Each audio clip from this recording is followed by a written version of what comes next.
Vamos ver então essas duas teorias, né? A teoria do mobilismo e do imobilismo. Heráclito de Éfeso é o defensor do mobilismo, como vimos agora há pouco. Tudo está em constante movimento. Existe uma multiplicidade de coisas. Existe então a contradição, existem os opostos. A realidade nada mais é do que um eterno devir ou um vir a ser. Essa é a teoria de Heráclito de Éfeso. Então ele usa a imagem de um rio. O rio, ele está em constante movimento. Para Heráclito, todas as vezes que muda-se a água, está vindo um novo rio. Então ele cita o exemplo.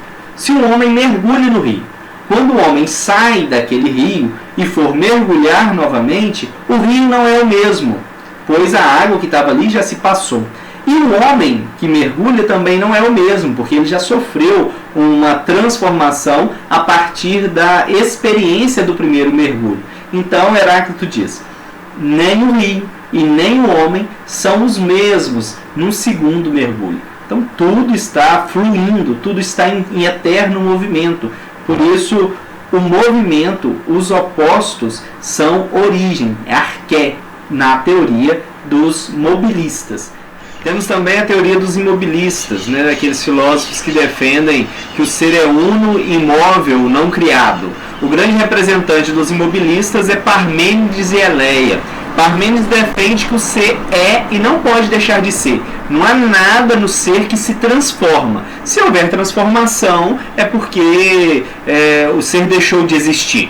Né? É um pouco isso. Né? Para ele, tudo é incriado, né? Tudo já permanece como é, idêntico, desde a sua origem. Não existiriam então os opostos. Não existiria nem o meio termo. Não existe frio e o calor. Não existe então o meio termo que é morno, né? O processo de transformação de algo que não tem calor, que vai se aquecendo aos poucos até chegar ao quente. Na teoria dos imobilistas, existe o calor e a falta dele. Não existe um intermediário. Não existe o escuro e a claridade. Existe um lugar sem luz. Então, não tem como existir ao mesmo tempo o calor e o frio, nem o escuro e o claro, o iluminado. Não tem como. Este é o princípio da não contradição. Não tem como os opostos coexistirem. Segundo Parmênides, o ser é uno, incriado, imóvel e permanece como tal, desde a sua origem até o seu fim. Não existe transformação. Aí, como é que ele fez com a questão do exemplo de Heráclito sobre o rio? Segundo Heráclito, a fluidez da água do rio, que permanece no seu curso, demonstra que o rio está em constante transformação.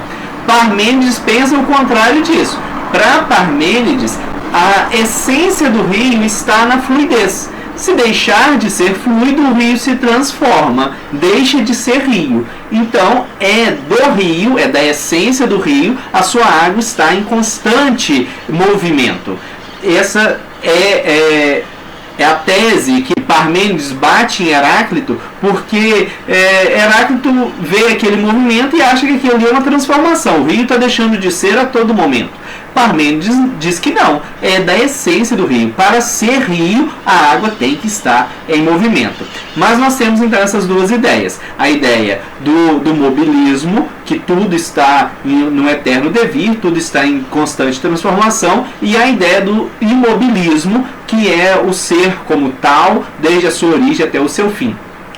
Tudo isso está ainda nos pré-socráticos, né? Lá no período em que os filósofos tendem a buscar na natureza a sua origem, o seu arqué. Então teremos aqueles que se preocuparão com as transformações, as mudanças constantes que a natureza sofre, e outros vão conseguir entender que o ser nasce, ou melhor, o ser se origina como deve se originar. são teorias, não estou dizendo que um está certo ou está errado, estou dizendo que no processo da construção do raciocínio lógico tivemos opiniões diferentes, que tivemos filósofos que divergiram de opinião, e isso é a grande riqueza da filosofia.